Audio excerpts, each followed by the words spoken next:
you want your elected officials to be afraid of you, right? You want them to be like, oh God, they're going to waste my time.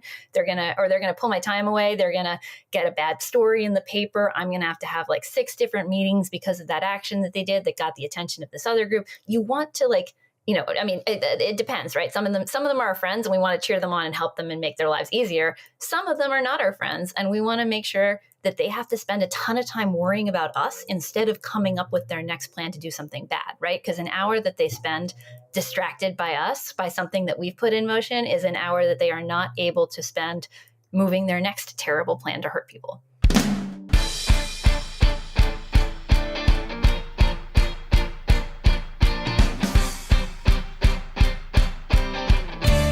Hello, and welcome to the PoliticsGirl podcast. I'm your host, Lee McGowan. Let's get into it. How do you counter Trump's oligarchy? How do you win back America against a fascist takeover? Blue state governors are currently working to try and Trump-proof their states, and agencies and organizations like Move On, Indivisible, Planned Parenthood, and the ACLU are working overtime to do the same.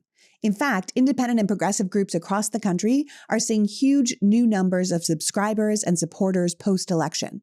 We have to keep reminding ourselves that Trump does not have the mandate he's promoting.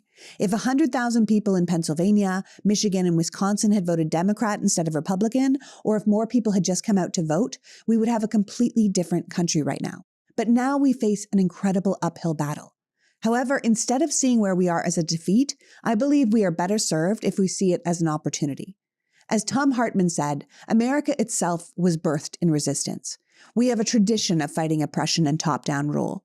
And although Trump and his billionaire henchmen plan to try and crush us, the opposition has already begun. To talk more about how to fight back and what to do next, I am joined today by Leah Greenberg, the co-founder and co-executive director of Indivisible. Following the election of Donald Trump in 2016, Leah and her spouse, Ezra Levine, wrote a practical guide to resisting the Trump agenda, drawing on their experience as former congressional staffers. The Indivisible Guide went viral, sparking the creation of thousands of local Indivisible groups in all 50 states.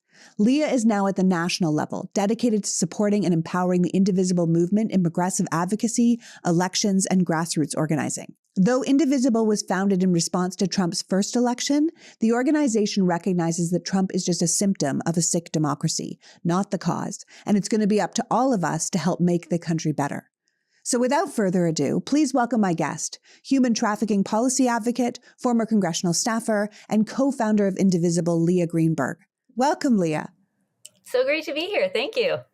Well, thank you for joining me. I mean, it's so interesting to me because Indivisible have said that our shared future depends on everyday Americans choosing to fight back, right? You clearly believe that every single one of us has a role to play, whether we live in a red or blue state or a political battleground, that MAGA's goal here is going to be to divide and conquer, to kind of isolate us from each other and break our resolve and our spirit. But you believe, like your organization's namesake, Indivisible, that we are better off if we stand together, right? If we protect our families, if we protect our neighbors, and if we stand up for democracy. Now, I don't think either of us think that what we're dealing with, which is all, obviously a 50-year plan for a complete right-wing takeover of America, is going to be an easy thing to manage.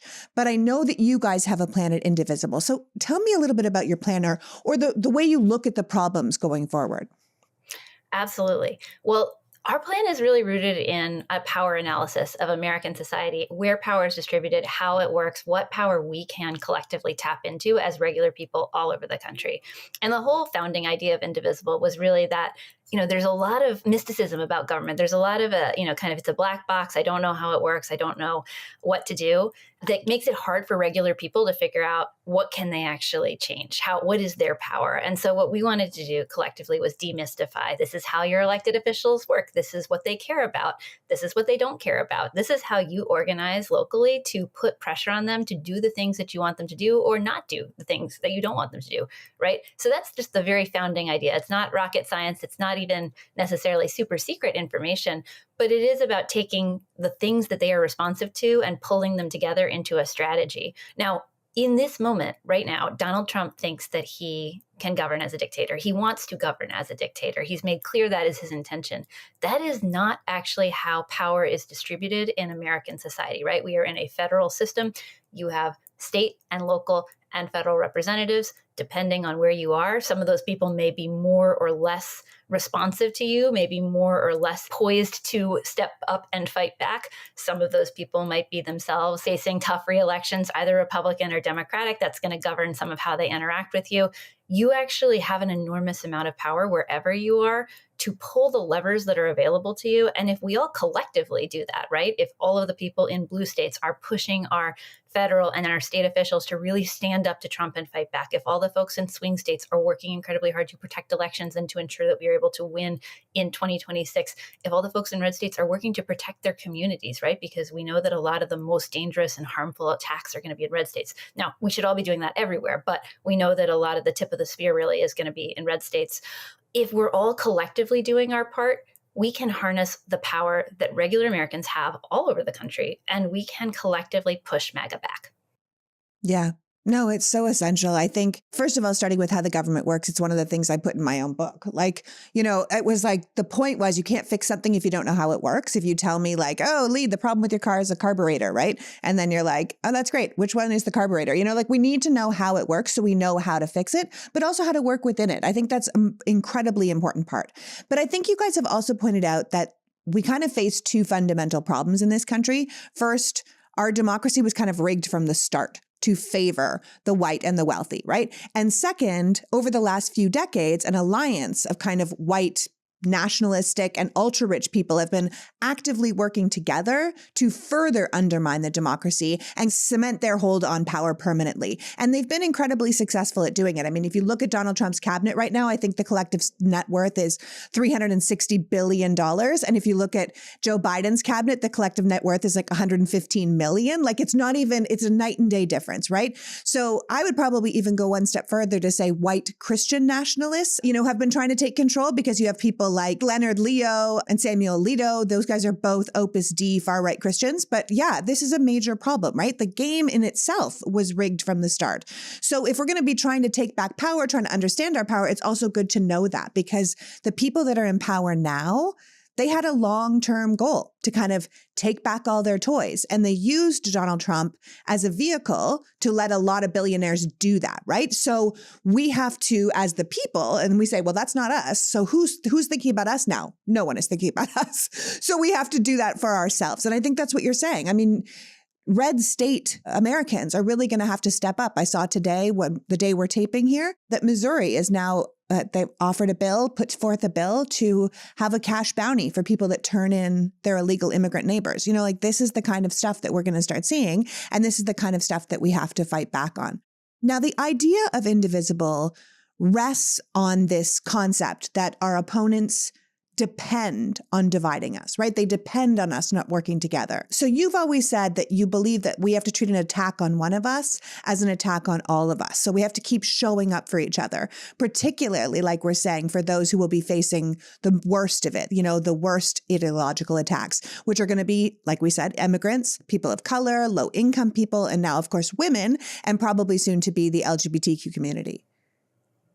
That's right. That's exactly right. And, to the point that you made, I think the way that I talk about it is the worst people in the world got together and made a deal, right? The white Christian nationalists who want to control who we are, how we express our gender identity, whether we have access to rights and control over our body, made a deal with the people who want to pollute our water and want to deregulate labor law and want to, make as big a profit as they can and cut the rest of us out. And they have collectively come together in this alliance where they say, we are going to give you the power to control people and to make them operate according to your 1950s vision of society. And in exchange, you're going to gut the public school system so that we don't have to pay taxes to support it. You're going to gut benefits so that you don't have to pay taxes to support it. And you're going to give us free reign to do what we want as corporate robber barons, right? That is the alliance that we are dealing with here. That is what brought Trump to the fore, because Trump did not come out of nowhere. He's, a unique political figure, but he didn't come from nothing, right? If we as an American society didn't have the conditions for him to rise, then he would never have successfully made it off that escalator back in 2016. And when we think about indivisible, right?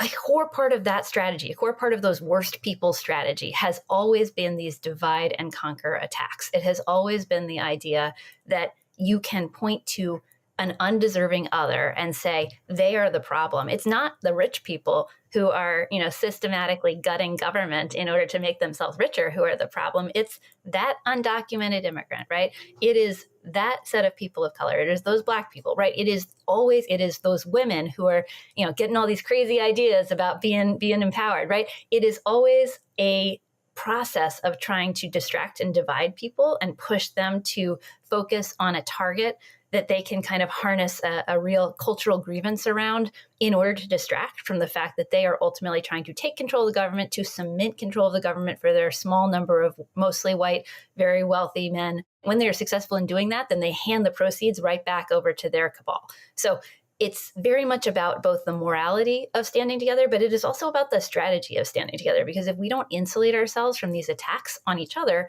then we are not going to collectively recognize the game that is happening here. Yeah, the morality, but also the strategy. That's important. It seems like you guys are building a movement and, quite frankly, sustaining a movement to help take power back into our own hands, right? To empower individuals to take leadership positions in the country, right? All around the country, to start and lead local groups. And this idea being that individual people can take action in their own backyards and then coordinate with their own friends and their interests, but then join together with other leaders doing that until there is a national movement to make real change, right? And then you have a national team that does things like strategic leadership and coordinates organizations and supports the individual activists, but also does things like directly lobby Congress and build partnerships that could be used to build the movement. It seems like you're running media campaigns that would develop a strategy that everyone could use in all their different little communities. Am I missing something else that you guys are trying to work on? No, that's exactly right. Indivisible, it's a movement of thousands of local, overwhelmingly volunteer-led groups, people who are organizing in their own communities, people who brought together their neighbors or their friends or their coworkers and said, what can we do to stop all of this terrible stuff that we see coming over the last few years? People who then, they started contacting their members of Congress. They started doing local advocacy campaigns and getting press for their own actions. They started, in some cases, running for office or taking over their local Democratic parties themselves, right? Once people get activated and get together and start building community together, they find there's a lot that they can do from the very national level to the very local level to make a positive difference. And the act of doing so is really your best defense against despair in a moment when a lot of things are going wrong, right? So that's the core nucleus of the Indivisible movement, is local groups organizing everywhere, independent, overwhelmingly volunteer-led. And these are just, I personally love and have been so honored to be part of the leadership journey of mostly women who have been organizing these groups over the years, and a bunch of new women who have come in and have started organizing even in the last few months since Kamala Harris started running. Since we had the loss over the last year, we are seeing new people take on that leadership and say, I got to do something. I got to figure it out. So that's the core and the heart of the Indivisible movement. Now, the national organization, we got started as we were seeing this movement emerge back in 2017 with a focus on how could we support it? Because it's not always easy to be like a volunteer local group, right? That's not how the political system is set up to operate. And there's a lot of stuff that we can do to make sure that they are supported, that they have access to, people who can give you a training on how do you do a social media campaign, people who can get you some support and some funding if you need to have a community meeting, people who can help you make sure that you've got a strategy that's the most effective for how are you going to contact your specific member of Congress and what can they do, right? And so we try to build out campaigns that collectively the Indivisible movement can be part of that allow us to all be more than the sum of our parts. HR 9495 is a great example. This is a recent piece of legislation that poses a very serious threat to nonprofits everywhere, would give the Trump administration the power to just categorize them with no accountability as terrorist organizations. We know that we got to have a full-scale push against that. So what we are doing is saying, you are contacting your member of Congress and everyone else is doing the same thing. And collectively, we are organizing the power to shut that down, right? It's not just about any individual. It's about that individual's power pulled into a group that is local and it's able to really make a difference in their elected officials' thinking. And then it's about all of us doing it together. Because if we all push on that brick wall, we don't necessarily know where it's going to fall in, but it's going to fall in. Yeah, it's like a collective, coordinated effort to find strength in numbers, which we all know works. And we know it works because the corporations work so hard to get rid of unions because collective bargaining actually works. People don't want the numbers at the front lines because it really is overwhelming, even if you think you've got it. Look what happened in South Korea, right? They had a military coup for one day, and the people were like, hell no. It's really very effective when people work together. So let's talk about this guide you've created, right? It's called A Practical Guide to Democracy on the Brink, and it's a set of strategies and steps to help people start fighting back, which I think people do need, like this is the steps to take, because otherwise you're like, I'm so overwhelmed, I don't know how to even begin this, right? So you've said this guide is for anyone living in America who is feeling upset or scared or even determined to do something. So you want to talk me through the broad strokes of that guide? I think looking around, we're all getting pretty sick of corporations fleecing us for their bottom lines. Big wireless providers are no different. And often what you see is not what you get. Somewhere between the store and your first bill, the price you thought you would be paying can be absolutely skyrocketed with fees and extra charges, which is why I'm here telling you about Mint Mobile. At Mint Mobile, they say $15 a month for a 3-month plan. They mean it. No gotchas. Every Mint Mobile plan comes with high-speed data, unlimited talk and text, and it's all delivered on the nation's largest 5G network. And the best part? You can keep your own phone and your current phone number, transferring all existing contacts seamlessly. So ditch those overpriced wireless plans and get Mint Mobile's best deal of the year with 3 months of premium wireless service for only $15 a month. To get this new customer offer and your new 3-month premium wireless plan for just $15 a month, go to mintmobile.com/politicsgirl.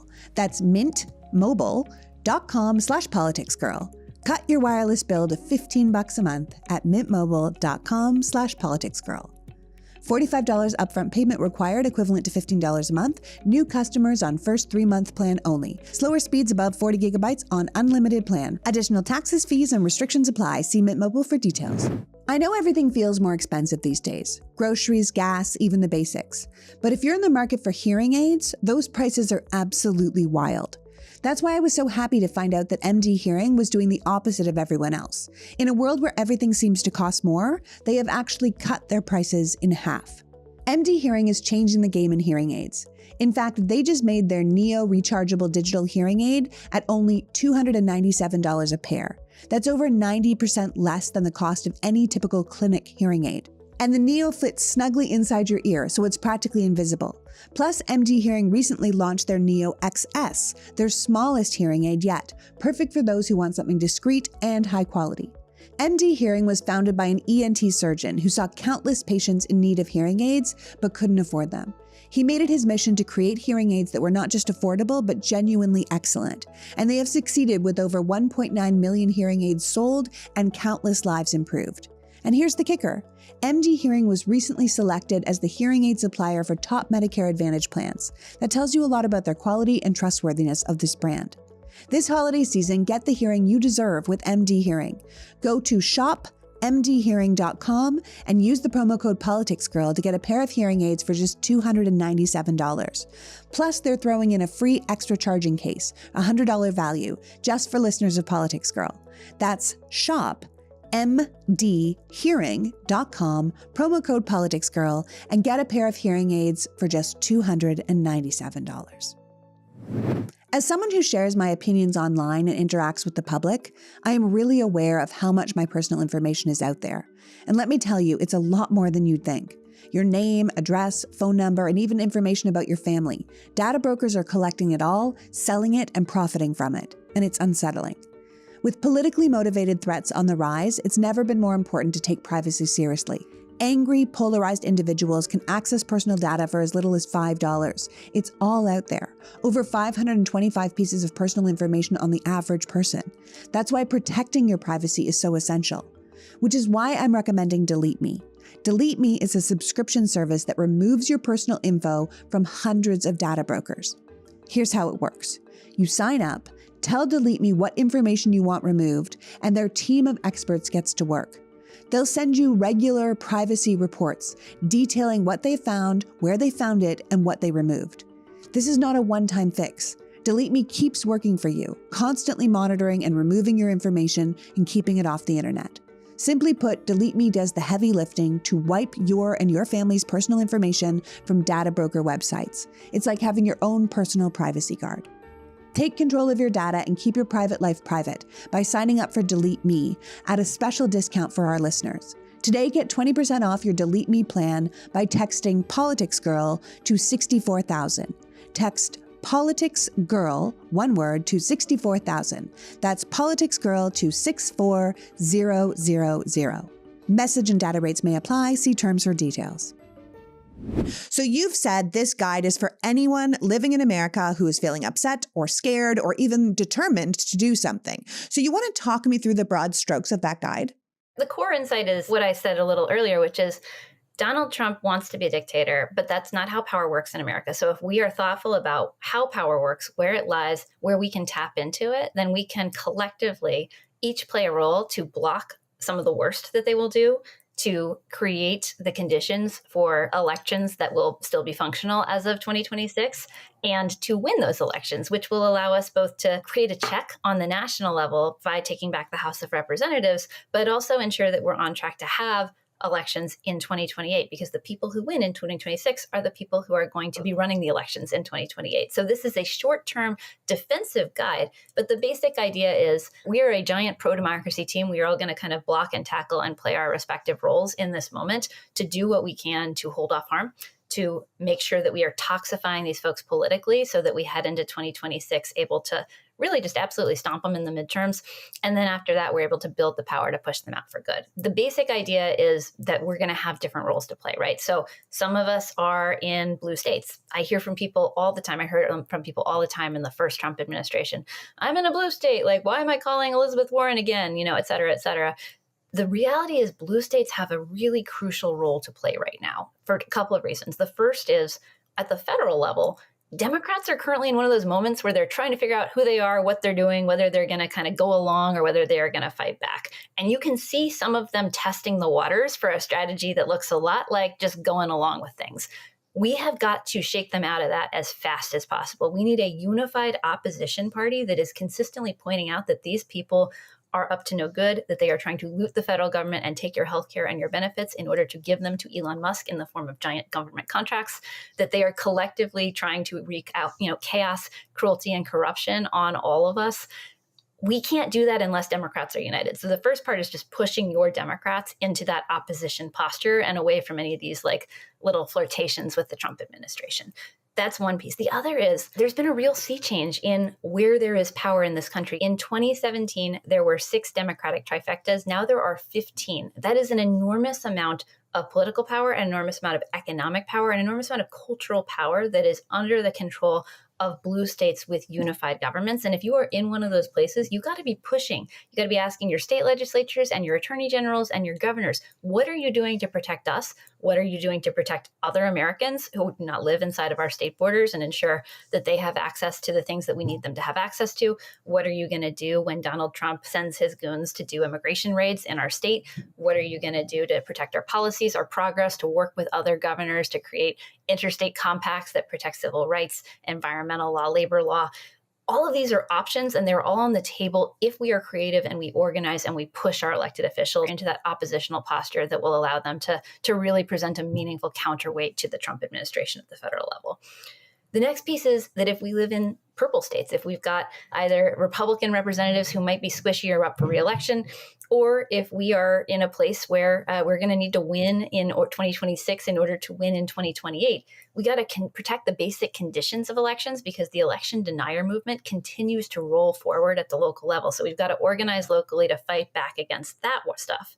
And we got to create the conditions to win. So making sure that we are politically pushing these folks regularly, right? Because the Trump administration is going to do a bunch of incredibly unpopular stuff. And these, Republicans in these states, they are not going to want to be linked to it. So it's our job to make them consistently answer for the votes that they're taking, for the work that their party is doing, for the things that they don't necessarily want to be tied to, so that when it comes to 2026, voters are thinking about all of the terrible and unpopular stuff that the Trump administration has been doing. And it's actually worth pausing there to note, part of our analysis right now is there are deeper and longer debriefs to be done about why we lost in 2024.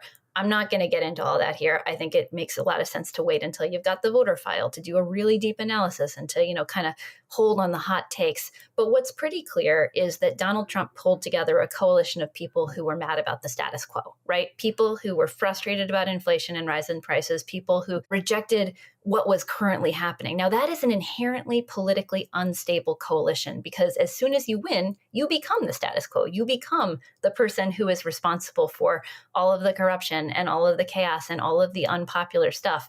Donald Trump won by putting literally as much space as he possibly could between his agenda and his campaign, right? He literally disowned his own policies. You cannot do that once you are in office. You are actually putting your policies into action and you're accountable for them.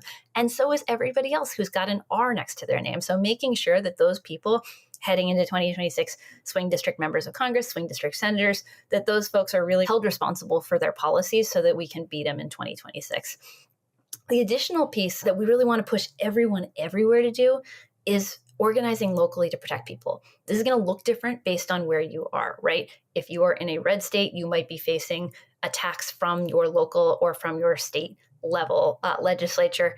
Even if you are in a blue or a purple state, you may well be seeing, the local school board taken over by Moms for Liberty wackadoodles, right? So it might look different really based on a very local level, but the core thing that is important is finding and connecting to people who are organizing to support communities under threat at a local level and making sure that they have the muscle behind them to do what they need to do, right? That is connecting with your local immigrant services provider so that they have volunteers who are ready if ICE comes to town. That is connecting with people who are organizing to protect trans kids in schools. That is connecting with local abortion funds and figuring out what they need and how you can support them.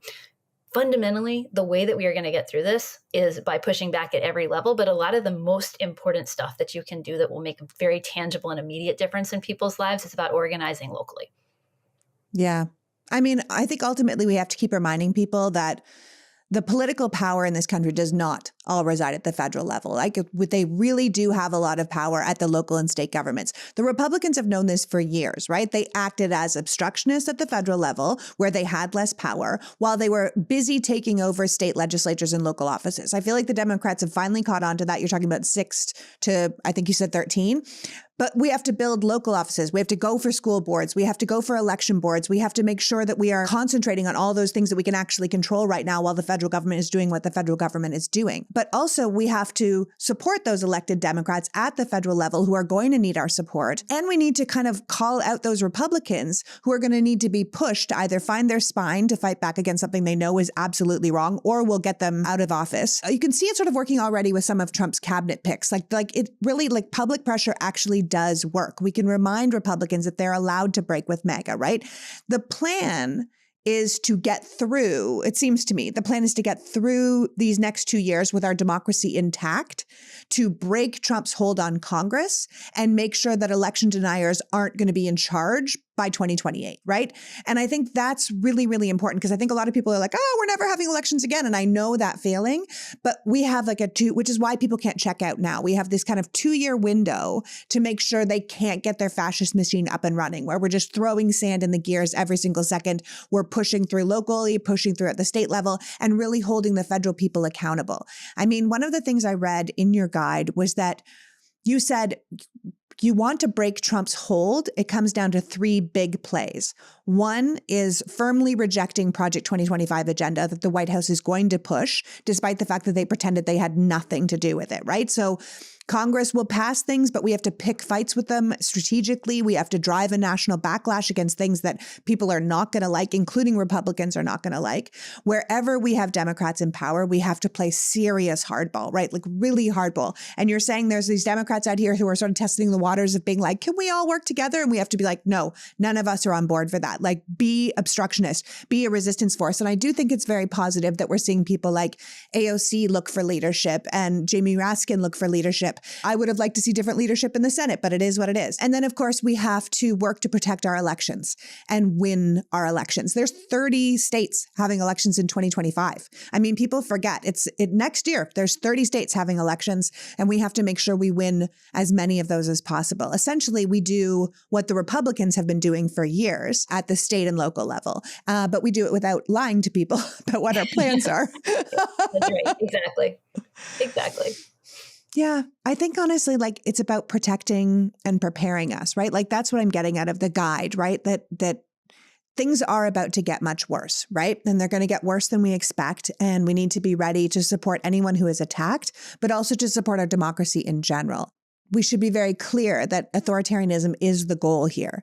And it comes on sometimes, very slowly, because you can't just flip a switch from a democracy to an autocracy. So we have to watch out for every little indication. You call it the authoritarian creep. Right. And I think we have to walk a careful line here, right? We titled this guide Democracy on the Brink for a specific reason. We wanted to be very precise about the moment that we're in, because we were seeing people say some really panicky and defeatist stuff, oh, it's all over. They're going to be a dictator. They're going to, it was a nice run, democracy, et cetera. Yeah. It's not true, and it's not helpful, right? Because fundamentally, they would like nothing better than for us to decide that it's all over, because that means that people stop fighting back, right? They benefit by projecting and claiming more power than they actually have. They're going to do that repeatedly throughout this process. They will claim they have the power to do things that they do not actually have the power to do. And it is not smart to then say, oh, yeah, of course they're going to do it. They don't care about the law. We actually have to consistently, as a matter of strategy, be shocked, be outraged, be furious, push back on each of those things, because they don't have the power to do those things. And will we stop everything? No, we won't stop everything. I don't want to sugarcoat. I don't want to pretend that everything is going to be salvageable here. We're facing some really hard and scary stuff. But we're also not going to do the fascist work for them by giving them powers that they don't already have. So that is the line we're trying to walk. And so when we talk about democracy on the brink, when we talk about authoritarian creep, we're trying to talk about the fact that conditions will get worse, that people do have reasonable fear about what is coming, both for people who are organizing locally, for the communities that we know are going to be under threat, for political opponents of the Trump administration. That is real. And also, the way that we are going to get through this is we all collectively organize and push back together. If only a few of us are out there pushing back, it's going to be easy for them to come for us. If a lot of us everywhere are out there pushing back, that is a completely different story. That is our chance for making it through. This episode of Politics Girl is brought to you by Wild Grain. The holiday season is here, and it's time to take a step back and start baking delicious homemade favorites with family and friends. Wild Grain is here to make you look like a baking expert without the stress. If you're not familiar with Wild Grain, it's the first bake from frozen subscription box for artisanal breads, pastries, and pastas. Their boxes are fully customizable to suit your tastes and dietary restrictions. Whether you're looking for their classics variety box, their new gluten-free box, or their plant-based box that's 100% vegan, Wild Grain has something for everyone. And the best part? They take the hassle out of baking. Everything bakes from frozen in 25 minutes or less with no mess and no cleanup. I recently tried Wild Grain, and let me tell you, what a service. My favorite so far is probably the sourdough bread. It is warm and crusty and delicious straight from the oven. The pastries were a hit too, especially with my son. Everything arrived fresh, and the convenience of baking from frozen means we can whip something up in no time flat. This holiday season, I will definitely be using Wild Grain a lot. So impress your guests or your family with minimal effort this holiday season. Right now, Wild Grain is offering our listeners $30 off their first box, plus a free item in every box when you go to wildgrain.com/politicsgirl. That's right. You can now get $30 off your first customized box when you go to wildgrain.com/politicsgirl or use the promo code politicsgirl at checkout. wildgrain.com/politicsgirl. All right. If you're like me, you often buy clothes for men at the holidays. You want to fill out their wardrobes or replace some tired-looking pieces or kick up their style a notch. But it's sometimes hard to find things they'll actually wear and feel comfortable in. Enter Public Rec, clothes that feel incredibly comfortable but are sharp enough for any occasion. I got my dad their bestseller, Daymaker pants, and a polo shirt for golf. And I have to say, they're both kind of winners. My husband even tried them on when they arrived to see if they would fit my dad, and he was like, whoa. These are really premium. Why are they so comfy? So I might need to be ordering more for him. Plus, Public Rec made it easy to find the perfect fit, since their pants come in exact waist and length sizes, rather than guessing at a small, medium, or large. The pants come in unique colors like navy, dark olive, or stone gray, and you can choose something that really fits their style. And thanks to their proprietary blend of performance materials, they're breathable, stretchy, and keep their shape. Honestly, the men in your life will never feel more comfortable in their real pants. But like the shirt I ordered for my dad, Public Rec also has a full line of high-quality basics, including polos, shorts, and hoodies. So if you're looking to revamp a man you love's wardrobe, this might just be the brand for you. So your hunt for the perfect holiday gift is over. For a limited time, our listeners get 20% off when they use the code PoliticsGirl at checkout. That's 20% off with the code PoliticsGirl at publicrec.com. And after you make your purchase, they'll ask you where you heard about them. So please support our show and tell them we sent you. Happy gifting. publicrec.com/politicsgirl. If a lot of us everywhere are out there pushing back, that is a completely different story. That is our chance for making it through. Yeah. I often talk about being endlessly annoying, where they're like, Yes. if they come in and say, I have unlimited power, and we're like, no, you don't. You know what I mean? Where, we're going to sue you, and then we're going to sue you again, and then we're going to sue you again, and then we're going to get in your way, and then we're going to show up and do a peaceful protest and just stand quietly in front of the whole building where there's hundreds of thousands of people that get on TV, and then they feel shamed and embarrassed.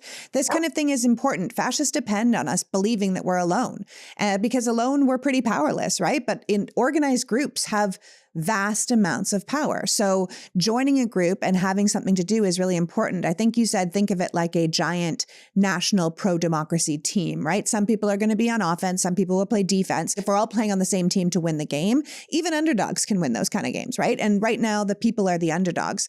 We clearly don't know everything that's going to be coming. So we're going to have to be working on the fly. But the goal seems to be to mitigate harm, right?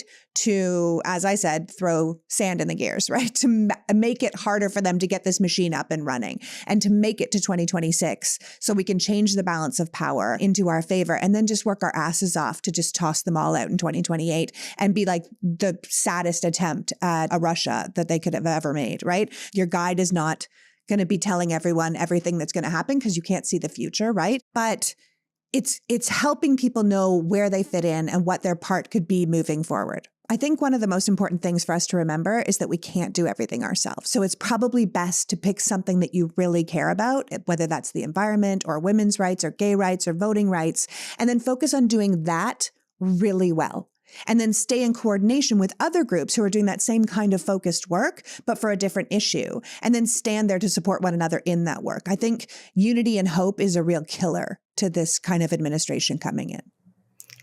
That's totally right. And I would say rooted in the issues you care about, and also rooted in an analysis of where your power and where your leverage is, right? Because like if you've got and this is something that's changed over the years, right? We got started in 2017. We had people who were able to make a lot of progress pushing back on some of the Republican members of Congress because people, it was relatively early in the Trump era. There were still a bunch of Republicans who did not like this Trump guy. There was a different media environment. They didn't know what they were getting into. So we could kind of push back on them. At this point, I would not advocate that if you've got a Republican in a safe district, you spend a ton of time calling them and trying to like appeal to their better angels.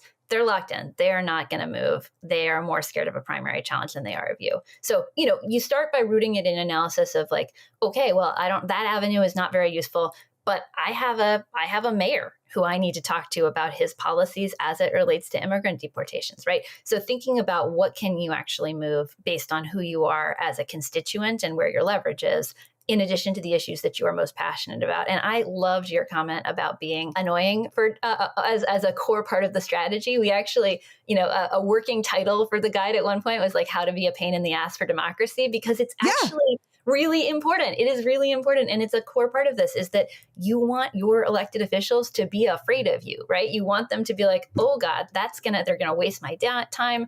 They're going to pull my time away. They're going to get a bad story in the paper. I'm going to have like 6 different meetings because of that action that they did that got the attention of this other group. You want to it depends, right? Some of them are our friends and we want to cheer them on and help them and make their lives easier. Some of them are not our friends and we want to make sure that they have to spend a ton of time worrying about us instead of coming up with their next plan to do something bad, right? Because an hour that they spend distracted by us, by something that we've put in motion, is an hour that they are not able to spend moving their next terrible plan to hurt people.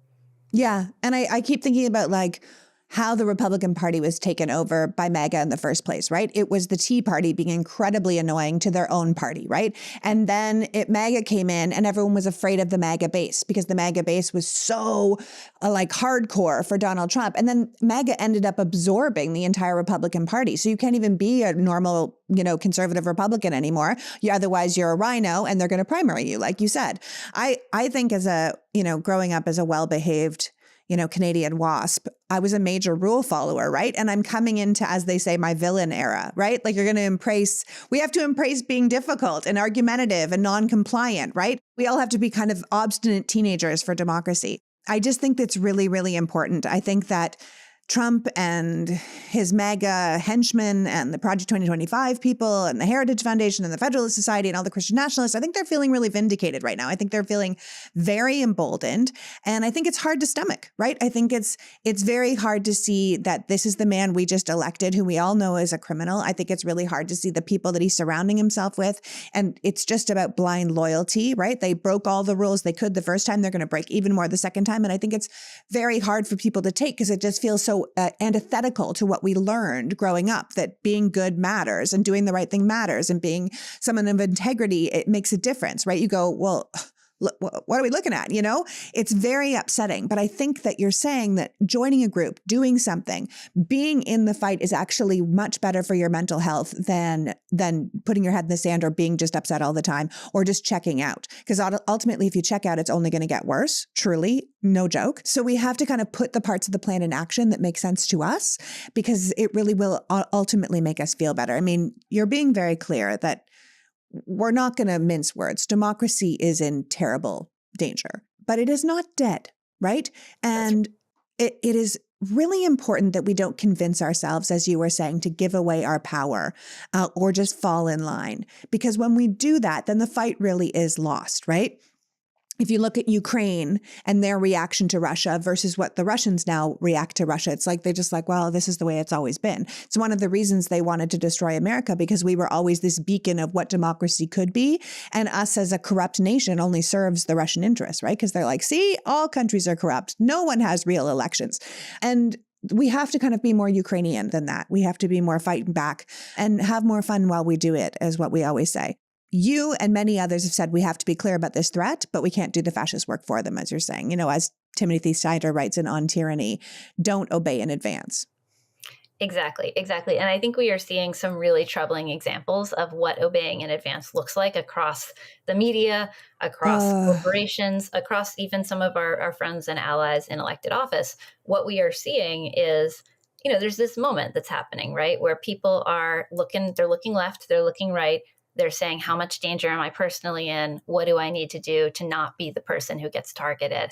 I'm going to trim my sails, right? And that looks different in different places. It looks like Jeff Bezos declining to let the Washington Post endorse. It looks like some of what we're seeing with Joe and Mika on their show. It looks like companies who are kind of affirmatively changing their policies or trying to steer away from catching the attention of Trump, or actively moving to kind of, shovel a bribe in his direction, or hire the people who will get a good word in his ear, right? It looks like a lot of people in our society who are kind of moving and lining up to secure their interests under a Trump administration instead of collectively forming that block for democracy. So that doesn't mean that things are lost. What it means is that we have to organize and we have to push people back into that posture, right? Because fundamentally, there are a lot of institutions in American society that are going to be responsive to their stakeholders. And if our stakeholders, if we, the people who want democracy, are organized, then we are going to be able to push them back in the right direction. But it doesn't happen unless we do that organizing, right? Because fundamentally, we know that power is going to have to come from people all over the country. It will not come from Washington, D.C. It will come from people telling Washington, D.C. what we need to see. That was a really core idea behind the original guide. There's a quote that I will always treasure as a foundational quote from a French politician, and I don't know anything almost about him at all, but French politician from the 1800s. He said, "There go the people, I must follow them, for I am their leader." And that is actually the kind of moment we're in, right? There go the people, I must follow them, for I am their leader. We are going to show people where we need them to be, and they will rush to lead once we've shown them that. And that is the moment that we're in. Yeah. Don't give these people power they don't have because you're worried they might have it. Mm-hmm. Yeah. Yep. Trump wants to govern as a dictator, right? But he has the smallest possible congressional majority and an incredibly unpopular agenda. And we have to remember that he only won this election with 49.9% of the popular vote, and 90 million people just decided not to vote at all, right? So none of that sets him up as a dictator for life. It doesn't make Project 2025 the law of the land, especially since he ran so explicitly on it not being his plan. It's going to look really, really terrible as it does. I think it's going to be infinitely worse than we're expecting, but I also think it will be even worse than that if we just roll over and allow the things to happen. If we capitulate in advance, if we say, well, it looks like everyone's just rolling over, we may as well too, because it'll keep us safe. I think we have to say, nope, we're not doing that. Not this time, not ever. We got to be pain in the asses for democracy, right? Pains in the asses for democracy, yeah. And then eventually, maybe our leaders will follow the people again. That would be marvelous. That's right. That's right. Well, and again, I think to your point, one of the things that consistently showed up that we heard from folks who were doing focus groups, who were doing testing during the presidential election, was that a core part of Trump's win came from people who simply did not believe that he was going to do the things that he was saying he was going to do, which is a super infuriating dynamic to be confronting in an election, right? That voters are like, he doesn't mean all that stuff. But once you are elected, you cannot maintain that separation. You are actually accountable for the agenda that you put in place. And the reality is that there are a lot of people who either didn't vote because they didn't think that there was that much of a difference between the parties, or people who did vote for Trump because they were frustrated about inflation, because they were frustrated about, the post-COVID, how things have been going, who are not part of that core fanatic MAGA base. Those are people who we actually can pull back with us, who we can reach out to and say, look, this wasn't what you wanted. This isn't what we wanted. We're going to get together. We're going to collectively push back. Something better is possible. Yeah, which is why it's so important that the Democrats reevaluate and reemerge as something different this time. Yeah. No, that's right. Yeah. And I think one of the really hard things about that is we've got to recognize that we're in kind of a short-term fight for democracy with people who are actively trying to capture our institutions in order to claim power for ourselves. We're in a longer-term fight to have democracy be something that matters to people, right? To have the kinds of systems and institutions that deliver for people so that they believe that democracy is worth protecting and investing in. Because one of the hard things about this election cycle was we were warning people and the signs were out there, right? That this was who Donald Trump is and this is the threat he'd pose. And the reality is enough people are fed up enough with the status quo and have enough distrust of the existing system that did not land with enough people to put us over the finish line. So we have to actually think about what do we do to pull people back, not just to our side, not just for one election, but to a belief that democracy matters because it actually delivers the outcomes that they care about. Well put. Thank you so much for joining us today, Leah. I can't thank you enough for starting Indivisible and also for continuing to be in this fight with the rest of us who are going to have to encourage our friends and neighbors and family to join us and to be mass pains in the asses. So thank you so much for doing it. Thank you for the work you guys do. Please tell people how they can follow Indivisible, help you, and start their own groups. Wonderful. Well, thank you so much. It is a pleasure to be here. If you are interested, if you would like to start a group or find a group that is local to you that you can go to the next meeting of and get involved with, go to indivisible.org. We have got all the tools you need there to sign up. You can also sign up for our emails, which will give you a weekly list of actions that you can take based on where you are, most strategic things you can contact Congress or your elected officials about, whatever you need to know about what's moving. We try to keep you posted with the most strategic actions you can take. So indivisible.org to sign up and get involved in the movement. Yeah. Don't wait for somebody to tell you what to do. Don't go out there asking for permission. Become the leader you're waiting for, right? And 100%. Indivisible will help you do that job. 100%. That's what we're here for. Thank you so much, Leah. I really appreciate you coming. Pleasure to be here. Thank you. So that was Indivisible's Leah Greenberg, reminding us that the worst people in the world got together and made a deal to give themselves everything at our expense, and we need to get together to take it back. Indivisible put together their guide as a short-term defensive strategy for a long-term goal. Hold the line for democracy in 2026 so we can still fight to restore democracy in 2028. She reminds us to encourage those in power not to capitulate, but to unite in their opposition to what's coming, and to understand that change won't ultimately come from Washington, but from the people. That we might be feeling powerless as individuals, but as a collective, we are unstoppable. Let us all be pains in the ass for democracy. It's not just morally right, it's strategically right. I want to thank Leah for joining us today and you for caring enough about this country to be here. Now go out and check out indivisible.org and start being annoying. Until next week, PGA. Before you go, I just want to say if you're a premium member of this podcast or if you've joined recently, thank you. And if you're not, please consider supporting my work. The mainstream media has let us down. And now more than ever, it is essential that those of us doing independent work are supported. I believe one of the main reasons this election has played out the way it did is the power of the right-wing media ecosystem. It is so far-reaching and well-funded that their propaganda was extremely effective. The extremists have been able to shape the mindset of a fair amount of this nation.